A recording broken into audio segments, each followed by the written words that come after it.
สบายดีเนาะมื้อนี้จะมาเว้าวิธีการเข้าแอป AirPay เนาะว่าเวลาเราดาวน์โหลดมาแล้วเราจะเข้าไปนำสายบัตรแบบใดเนาะเราจะเข้าไปเบิ่งข้างในกันเลยเนาะเวลาเราดาวน์โหลดมาแล้วเนาะคลิกเข้าไปที่แอป AirPay นี่เนาะคลิกเข้ามาแล้วมันจะเจอหน้านี่ให้เราเปลี่ยนประเทศไทยรหัสของประเทศไทยเราเปลี่ยนเป็นรหัสประเทศบ้านเราเนาะลบออกแล้วก็เติม856ใส่แล้วมันจะขึ้นเบอร์ลาวบ้านเฮาและหลังจากนั้นให้เฮาใส่เบอร์ที่ว่าเฮาลงทะเบียนไว้กับ AirPay เนาะเฮาก็ใส่เบอร์เฮาไปเลยเนาะหลังจากเฮาใส่เบอร์แล้วก็เฮาก็กดถัดไปเลยและมันจะมีรหัสส่งเข้ามาเบอร์ที่เฮาตั้งไว้เนาะแล้วเฮาเอารหัสตัวนั้นเข้ามากรอกอีกเทื่อนึงเนาะถึงจะเป็นรหัส6ตัวที่มันส่งมาให้จะใส่รหัสตัวนั้นเลยที่มันส่งมาเมื่อกี้นี้เนาะนี่ถือว่าสำเร็จเนาะการเข้าระบบของ AirPay ที่ว่าเฮาเข้ามานำสายบัตรเบิ่งข้างในว่ามันสายงานแบบใดแน่เนาะในส่วนนี้ก็จะแม่นยอดเงินของเฮาเนาะ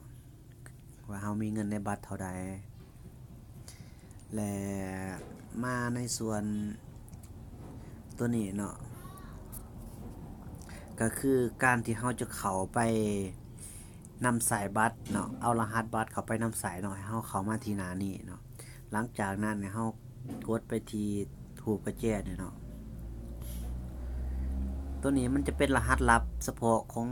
แต่ละคนเนาะเฮาสามารถเปลี่ยนรหัสตัวนี้ได้เนาะตัวนี้มันเป็นรหัสความปลอดภัยของเฮาเพื่อบ่ให้คนอื่นเข้าไปนำสายบัตรเฮาเนาะเฮาสามารถเปลี่ยนได้หลังจากนั้นเฮาก็ใส่รหัสที่ว่าเฮาตั้งไว้เลยเนาะ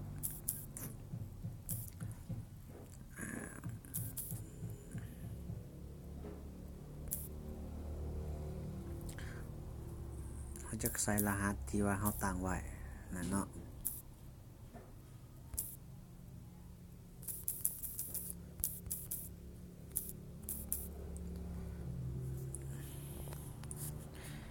เมื่อเฮาใส่รหัสเรียบร้อยแล้วเฮาจะได้เลขบัตรทุกตัวเลขเนาะที่ว่าเฮาสามารถเอาเลขบัตรตัวนี้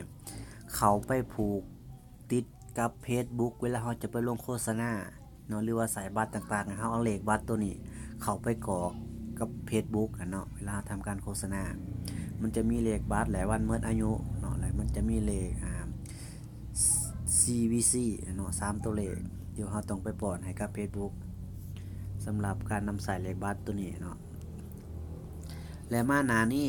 เนาะสำหรับหน้านี้ก็คือมันจะเป็น ID ของเฮาเนาะหน้านี้ ID ตัวนี้ก็คือเฮาเวลาเฮาจะโอนเงินให้เนาะเฮาต้องโอนผ่านระบบคือตัวนี้คือเป็น ID ของเฮาเนาะการใส่บัตรระหว่างโอนเงิน AirPay หา AirPay เนาะตัวนี้ก็เป็นการเคลื่อนไหวต่างๆของเฮาเนาะบริการเนาะสำหรับคลิปนี้เนาะจะมาเว้าสั้นๆคร่าวๆสำนี้ก่อนเนาะในการนำสายบัตรต่างๆของ AirPay เนี่ยเนาะและมื้อหน้าถ้าทุกคนมีคำถามแนวใดเฮาจะมาเฮ็ดวิดีโอให้อีกเนาะตัวใดบ่ทันเข้าใจสำหรับวิดีโอนี้ก็ขอจบเพียงเท่านี้ก่อนเนาะ